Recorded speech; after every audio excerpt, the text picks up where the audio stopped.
Hi, I'm Madison Holmes. And I am Macy Holmes. And you're watching Holmes Squared.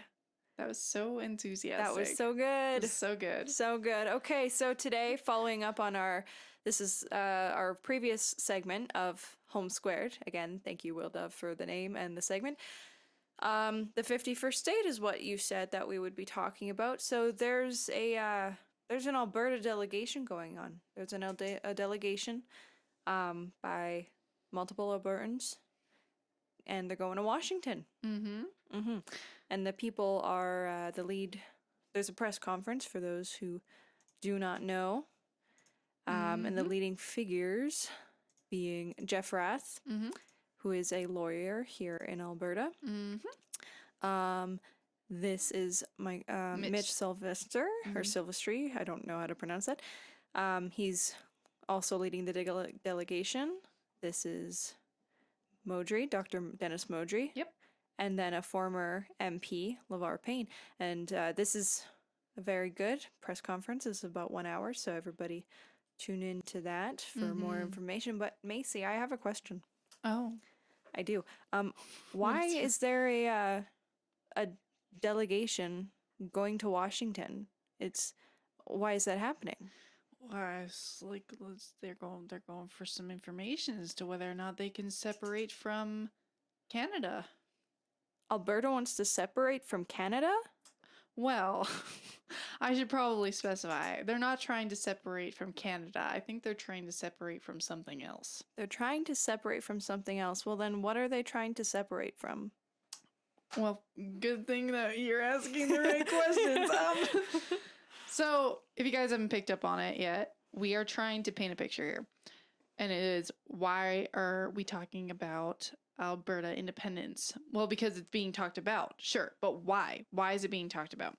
And we think that a lot of what's going on out there is that, Alberta wants to separate from Canada. It's a terrible thing because you still may have sentimental value towards Canada as an image per se, which is totally fair. Yeah, because clearly the only reason that the 51st state came up is because Trump decided to make a facetious joke, right? That's clearly the only reason why independence should be on the minds of it all. No? No, that takes away context. So I love how we're playing this.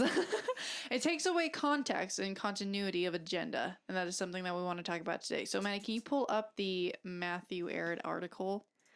I can absolutely pull up the Matthew Ehret article. All right. So this article is called Mark Carney, Technocrat, Superstar, and Eco Warrior Takes the Helm of Canada. So this was on the Matthew Ehret Insights. And for those of you who don't know, me and Maddy absolutely adore Matthew Ehret's work. Yeah, he's the founder of the Canadian Patriot Press, which is his main website, along with the Rising Tide Foundation. He's co-founder of the Rising Tide Foundation. Cynthia Chung, his beautiful wife, is the founder of the Rising Tide Foundation. But we love their work. And so they came out with this article, and it was something that really rang true as to why this topic is even important to be talking about in the first place. Because, again, we're trying to make the argument that I don't think that Albertans, per se, are wanting to separate from Canada and from Canadian people. What they're wanting to do is separate from something else. And this makes sense for those of us who have done a bit more research. So for those of you who are familiar with the WEF, right, the World Economic Forum, you've done your research well enough to know that there is people who have agendas and that are trying to push their agendas onto people like us, no matter what province you're in within Canada, or even in the US. It's damn near all over the world that people don't necessarily agree with. Yeah. No surprise there. So this article, you can pop it back up now. We really like it because it's basically giving context as to what it is that Canada, or I guess Alberta, and all of Canada, for that matter, should be wanting to separate from. And so it says, we'll be reading some segments from it, not the whole thing. But this right here says Canada is a British weapon against America. So for context, we have to ask ourselves the question of what is the Canadian identity. So in here, it says, in the 19th century, Canada was recognized as a principal enemy of the USA, as Confederate intelligence had enjoyed vast patronage and support by the British Empire through its wealth of intelligence bases in Montreal and Toronto in Canada. These Confederate intelligence networks not only coordinated terrorist operations against the Union from the North, so terrorist operations that were set up from Canada via British funding in the War of Independence that the U.S. was trying to bring about against this imperial power, but additionally paid and directed John Wilkes Booth to murder Lincoln after the war's end. Yeah, so that already for those if because this is knowledge that comes from Matthew's. He has a 4-part series called The Untold History of Canada, and that opening statement of in the 19th century. So they're already telling us that Canada is a British weapon against America. In the 19th century, for those who don't know, that's when the Civil War in the U.S. was going about, 1860s. So during that, they're saying that there were British Empire intelligence agencies based in Montreal and Toronto, and there in those agencies, John Wilkes Booth was trained, brought up, and then sent to the U.S. to murder him. And that's after the war, of which we were also helping fund and arm. Mm-hmm. And the reason why this is important is not because it's necessarily, let us now paint a nice picture for you as to why the British Empire bad. And we have our reasonings as to why we are not necessarily favorable to it. But it's more so the fact that it's like, why are you sending in assassins from Canada to go murder Lincoln of all people? Yeah. You know, it's like, what did Lincoln ever do to you? You know what I mean? And then it's the same thing. It's happened quite a bit of times that we saw with the assassination of JFK. It's like good people in the U.S. have been murdered. And I'm sure that we already know that there's been lots of people from other countries who had good leaders who were also murdered. And again, the next question would be, well, again, who was that? But that's a different topic for a different time. So as it continues on, it just says that when Cecil Rhodes' Round Table, founded in 1902, became a driving force in shaping imperial grand strategy in order to recapture the lost colonies of the Americas and establish a world federation under the City of London. It was Canada that incubated hundreds of Rhodes Scholars between 1907 through 1952, which then infiltrated the USA. So again, why is this important? We're trying to paint the picture of what is Canada's identity. How does it relate to why we have a bunch of Canadians? Okay, yes, we're Albertans, but why we have a bunch of Canadians right now saying, I want to separate. Okay, so just bear that in mind as we paint this picture. Yeah, because the question is, if we're not separating from Canada, what are we separating from? And Macy brought up the WEF, so we're finding out, if nobody has heard of this Cecil Rhodes Round Table movement, founded in 1902. People know of the WEF, founded in 1971, along with the Club of Rome. And we know they're a think tank, putting their intentions into our governments and sponsoring people and bringing people, training people like Mark Carney. People know that. That's a given fact. Mm-hmm. Well, then go earlier. We have earlier think tanks. This one's the Cecil Rhodes Round Table movement. Mm-hmm. This was 1902. Mm-hmm. So that's 69 years prior to WEF. Is that hard to believe if you already know the WEF is there? So now we have another one that came into play just much earlier. Yes, and this plays into the WEF continuity of agenda because we're trying to work with what people are very much familiar with within the freedom community to kind of like help paint this picture. So, where did you scroll to?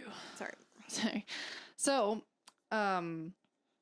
we have Canada being used by the British to kind of change the USA. So it says this fact was exposed by American journalist Eugene Griffin in the 1951 Chicago Tribune article titled Canada Offers Fine Fields to Rhodes Wards, published as one of a series of 16 explosive articles between July 15th to 31st, 1951 in Chicago Tribune. And it says, scholars and other British educated Canadians are in a unique position to serve Britain through Canada's influence on Washington as a next-door neighbor of the United States. Canada acts as a connecting link between England and the United States, helping to hold the neighboring republic in line with the Dominion's mother country. When MacArthur displeased Britain and Canada by his efforts to win the Korean War, Canada's Oxford-educated Minister for External Affairs Lester B. Pearson explained that American-Canadian relations had become difficult and delicate. MacArthur was fired the next day.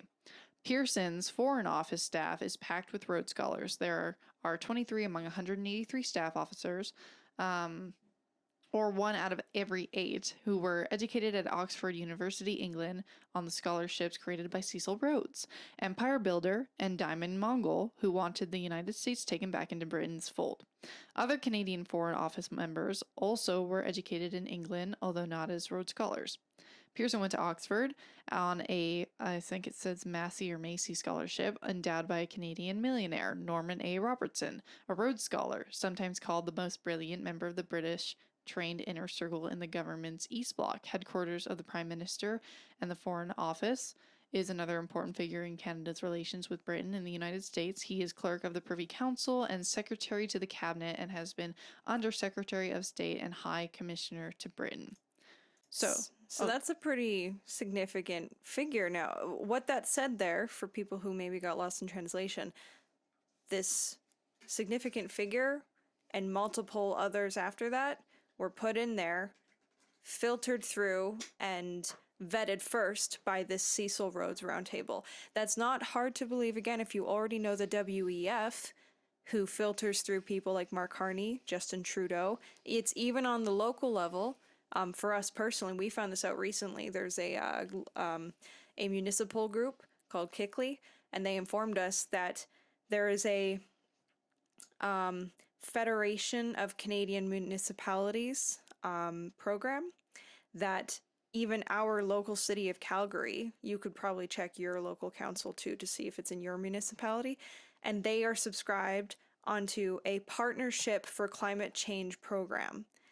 And that's again a WEF sponsored and backed created program. So the WEF is not only in the federal government, which we know, and they vet members, but they've also infiltrated our local municipalities, and they are doing the same thing. So this article just expressed that they have been doing this, the British Empire, in this specific case, via Canada, has been vetting and picking members of influential political positions of power since 1902 via this council, Cecil Rhodes Roundtable movement. So it's another way of infiltration, and Canada has been doing the same thing. Is what that's saying. Yep. And if we continue on, so we already know that it's saying that this has been going on for a while. So we can kind of skip down. Let me just take a look. Okay. We can kind of skip down for here for a second. This was, I'll just briefly explain it so I don't have to read it all, but it was basically just saying that there was at one point a plan, I believe, for that the U.S. drafted called War Plan Red, and it was how the U.S. would invade Canada. But it was, funny enough, it was actually a defense mechanism, because the first thing that was schemed was called Defense Scheme Number 1, and it was actually a draft on how Canada would invade the U.S., and no surprise by British figures once again, because again, we're trying to explain the fact that it's like there's something else within Canada that we need to pay attention to, and it clearly has some gripes with whatever the American concept was and / still could be. A bit more of a larger topic to try and touch on, but for now, let me just take a look here. Right, okay. Yeah. So I'll just read this part here where it says the Green Agenda's infiltration into U.S. foreign and energy policy considerations was also driven in large measure through the influence of Canada's Murray Strong. So again, Canada's infiltrated. So we got this guy named Murray Strong. All right. From 1963 to 1970, Strong oversaw a vast reorganization of the Liberal Party, even bragging to his biographer Elaine Dewar in 1994 that he was on the selection committee that brought Fabian Society agent Pierre Trudeau into politics in 1963. From 1965 to 1967, Strong ran Canada's Ministry of Foreign Affairs, founded Canada's International Development Agency, CIDA, which transformed the philosophy of international aid from assisting poor nations to build full-spectrum economies into predatory lending tied to conditionalities. More on that we'll touch on in later episodes that has to do with like the WWF, but I'll continue. He also mentored a young Klaus Schwab. Everybody knows Klaus Schwab. Co-founded the World Economic Forum in 1971, chaired the first UN Forum on Population in 1972, served on the Bilderberg Group steering committee, and crafted a worldview which became known as the Green New Deal and Agenda 21, launched at the Rio Summit in Brazil in 1992, which he also chaired. Now, this is a very important section because we just connected, there's some similar aspects and intentions from the WEF, World Economic Forum, 1971. So Maury Strong was a part of that. And we just discovered 1902 is when the Cecil Roundtable movement was put together to, again, still act as put Canadian figures and other figures in positions of power to subvert the United States and using Canada. And this connects also to, Maury Strong helped founding the World Economic Forum and mentored Klaus Schwab. Well, 1 degree of separation. You see Fabian Society mentioned here and Pierre Trudeau. Fabian Society was founded in, there's a couple. So it was originally founded in Britain, London in 1885. So that's one connection right there. But then they expanded because, again, they're using other countries to subvert other countries. So they had a Fabian Society in 1885 in Britain. Wasn't enough. In order to keep this subverting other people and putting figures in places of political power, not just in the UK, well then they want political figures, as we see in Canada and the United States, that they also have vetted and sponsored. This being the case, they did Fabian Society in the United States, which their version was in 1921. And then Canada, we got ours, Canada's Ministry of Foreign Affairs. That's our version of the Fabian Society. It's the Canadian version. So all of these are think tanks. And you can have the same person, Maury Strong, in the WEF, in the Fabian Society. They're all in the Bilderberger Group. So all of these are 1 degree of separation. You can have this one person in all 4 of those think tanks. And when you look at people like Mark Carney, who was the governor of the Bank of Canada, he wasn't just the governor of Bank of Canada. He was also the governor of the Bank of England. So you look, one person, multiple think tanks, and all of them have similar agendas. So just try and connect them all in your brain. Yeah, so then it says, today the spiritual heir of Maury Strong and the Round Table movement is being set up to take control of Canada. I speak, of course, of Mark Carney. Now, before I go on to that, they mentioned Round Table movement. So again, this is just another thing that we need to have our brains wrapped around. So Mark, the spiritual heir being Mark Carney of Maury Strong in the Round Table movement. So I have a quote from someone actually from the Round Table movement that I think I'll just bring up right here. And this was Lord Alfred Milner in 1909. And the reason why this is important, because again, we're painting the picture of these think tanks. Well, we have to figure out, well, what are these think tanks thinking? And then how is it that these individuals are related to all of these think tanks, which Maddie just specified. One individual can be connected to so many of them, like 4 branches, right? But again, what are these think tanks promoting exactly, right? So this was one individual who was talking about the relationship between Canada the US, and Britain. And so just when you guys think that the British Empire all of a sudden just doesn't exist anymore and it just went away, then how come we have someone like Mark Carney in 2025 from the World Economic Forum, from the history of all these different think tanks coming in? Well, maybe it's because there's still individuals that think like this today. Maddie, read the quote. As between the three possibilities of the future, there is one: closer imperial union, 2, union with the US, and 3, independence. I believe definitely that number 2 is the real danger. I do not think the Canadians themselves are aware of it. They are wonderfully immature in political reflection on the big issues and hardly realize how powerful the influences are. On the other hand, I see little danger to ultimate imperial unity in Canadian nationalism. On the contrary, I think the very same sentiment makes a great many, especially of the younger Canadians, vigorously and even bumptiously assertive of their independence, proud and boastful of their greatness and future of their country, and so forth, would lend themselves, tactfully handled, to an enthusiastic acceptance of imperial unity on the basis of partner states. This tendency is, therefore, in my opinion, rather to be encouraged, not only as safeguard against Americanization, but as actually making it the long run for a union of all the Britons. Okay, so again, right there, we just read you a quote that's saying Lord Alfred Milner was a part of the Round Table. He was one of the founders. He was one of the founders of the Round Table. So movement. He's showing you that the intention of the groups like the Round Table, the Fabian Society, also things like the World Economic Forum. This is their intention. Just so you know, this isn't what an interesting quote. These people, that is their goal. So their goal is not to bring.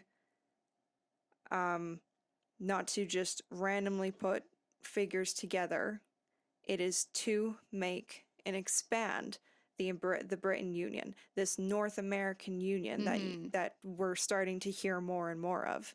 And let's just specify, it's not just about British people. When she says North American Union, that's the better way of putting it, is a sense of like, still, what is this hegemony right now? Because this just sounds to me still like colonization and like imperial rule. And that's, some people are like, well, that was a good thing, and like colonization, and there's like pros and cons. And it's like, I get that, but why are you making secret societies, or I guess not so secret really, but why are you making these societies that are, I guess, having this mode of attention, which is like everybody needs to be under my subjugation? And it literally said there where it's like, we would rather use the facade of Canadians feeling like they have nationalism to conquer them instead of having them join the US. And so again, why they're specifically targeting the US is a bit more historical context that we're probably going to have to tease you into a different segment on. But there's it plays into, again, this question of, actually, it plays very well into the question of why Canadians, Albertans, are wanting to separate and potentially either become 51st state or just straight up independent. It plays really well, actually. So that even our actions kind of already answer that question. Well, yeah, because what are we separating from? Like, and that's the thing. What we just read to you, this fella, this Lord Alfred Milner, he says. And this is how majority of the members in these think tanks look at Canadians as these, he said, immature, and we don't consider the bigger ideas. They are looking at us Canadians and going, they don't realize where they are on the map. The fact that we are being used. They are putting things on our plate and expecting us to eat it. We will eat the bugs. They are expecting us to eat the bugs and look at it as if it's a steak. That is literally what they are doing. So there are two Canadian identities here. There's the one that we all, when I think of Canadian identity, a lot of people watching the show will agree with me. We like to reflect on, the trucker movement. That Canadian flag was suddenly a symbol of the rebellion. It was, instead of Vive la France, it was Vive la Canada. And there was this real pride, not this national pride that that Lord Alfred Milner created for us to have, an actual one, because all of these supposedly polite hockey maple syrup loving people, that's a very innocent identity that we all garnered to fight for the freedoms and to push back against an overreaching government. We all came together on that fact, which is what the United States was founded on. So we got a little bit of a taste about why the United States wanted out of Britain in the first place. Mm-hmm. That is a Canadian identity that I am on board with, and most of the people watching this segment, following the Iron Wire, can hop on board with. Mm-hmm. I think that to add to that, so now we can transition a bit more into the delegation and why they're doing what it is that they're doing, because what Maddie just said, if I was in the US back in that time and I was under a feudalistic system where I literally had to slave labor in order for my goods to get sold to Britain, they get manufactured, I buy them back and I'm just now in this cheap labor system and I'm not actually flourishing, my economy's doing terrible and I have to rely on like slave labor. And it's just the manipulation of just what are the systems, regardless of who's the one doing it. It so happened to be Britain, and it still so happens to be them to some degree. But the part is, if we were Canada, if we were playing a role in the infiltration of the US, and that means that the US today is also practicing some pretty imperialistic bullshit, right? So it doesn't matter where you are. There are elements where this could be happening. But it is happening. So the thing is why now is Alberta as the 51st state being a topic that is important for people to be talking about, whether or not you're Albertan or Canadian. If you're Canadian, you should be thinking about this too. Because as Albertans, we're like, we want to separate because we have just shown that through millennia, through decades, they have been putting in their puppets. Mark Carney's one of them. Trudeau was one of them. His dad was one of them. Pierre Poilievre. I'm not going to trust that guy. I'm just saying, like, I don't care. Where did you come from? Because there's been a system set up to bring you in here to, I don't want to swear, but mess with us. You know what I mean? And it's actually showing, because we can barely in Alberta afford, me and Maddie, to buy a house. Okay. This is a legitimate reality. So all we're trying to paint the picture of is what is physically happening for stupid reasons, like a carbon tax, right? Equalization payments that we have to take on as Canadians, sure, and as Albertans, as people. Yeah, we have to take this on, and for what? We already have shown, you guys have already shown that you've done beautiful work and diligence in understanding why the WF, I guess, sustainable development goals and the UN sustainable development goals, why all of that bullshit. Right? So you've done really well. So now it's just taken a bit of a step further where it's like, that's why we're wondering what are we separating from? Not Canadian people. Canadian people are beautiful people. They're people. I love people. So I'm not separating from people. I'm separating from a messed up federal system that has been going on for a long time, negotiating of which is basically zero. And because the rest of Canada is not necessarily the most educated on this topic, and Albertans are trying to do their damnedest to get the most educated on this topic, we're trying to lead by example, where it's like, what can we do if we decided to threaten separation? What is the US, hence this delegation, what's their support? What's their take, right? They've been dealing with it too. In part, they're tainted by it too. So we could be walking into a trap by separating, sure. But we're trying to put damned if you do, damned if you don't. We're trying to figure out what is it, how can we get back individual autonomy, and how may that lead by example for other places in Canada to also do the same, because we don't want to separate from each other. We want to separate from this top system of control. Yeah, if there are two identities of Canada, we, as Jeff said in the delegation, Jeff Rath, he said, we're not separating from Canada. Canada has separated from us. And that's not Canada as in our neighbors in Saskatchewan or Montreal or even some of those in Quebec who have fought for sovereignty as well. We're separating from what we just showed you guys. There are clearly two versions of Canada, and one of them we can identify with, and the other one, we don't want to be the only ones. Albertans shouldn't be the only ones thinking about separating from that version of Canada. All of Canada should want to separate from what we just showed you, that puppeteering, that ongoing thing. And there's a lot of research to go into it, but all of Canada, we want everybody to come with us away from whatever that imperial thing is. Yes. And I think that the best way to end this off, because we now are at our 30-minute mark, the best way to end this off is if you want to understand a bit more of the abuses. And Jeff Rath is a lawyer, so he's gotten a bit more in terms of like how it's really, why negotiating with this beast is going to be really harder than just straight up, can we separate? And so, and hopefully it'll follow suit for the rest of Canada, maybe help us out so that way we can put more pressure on this. Again, we're putting pressure on something else and what we just painted for the last 30 minutes. So some of the reasons why Alberta independence is important according to Jeff's initiative is presented in the APP. So the APP, the Alberta Prosperity Project, is a educational group that is trying to, I guess, paint you a bit more the logistical picture as to why Alberta specifically wants to get out of this mess. But again, this can apply to not every issue can apply to all the provinces, because Alberta does face things like the problem of equalization payments and such. But things like the carbon tax or the capital gains tax or GST and just more other things can apply maybe to your province, perhaps.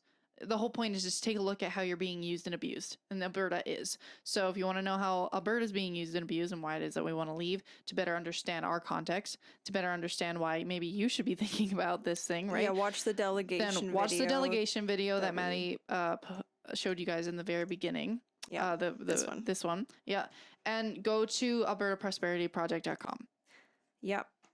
Yeah.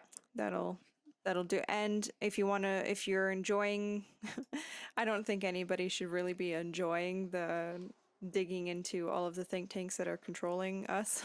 But if you want to start doing your own research ahead of time, because our segments is only once a week and we only have 30 minutes, so there's too much to cover.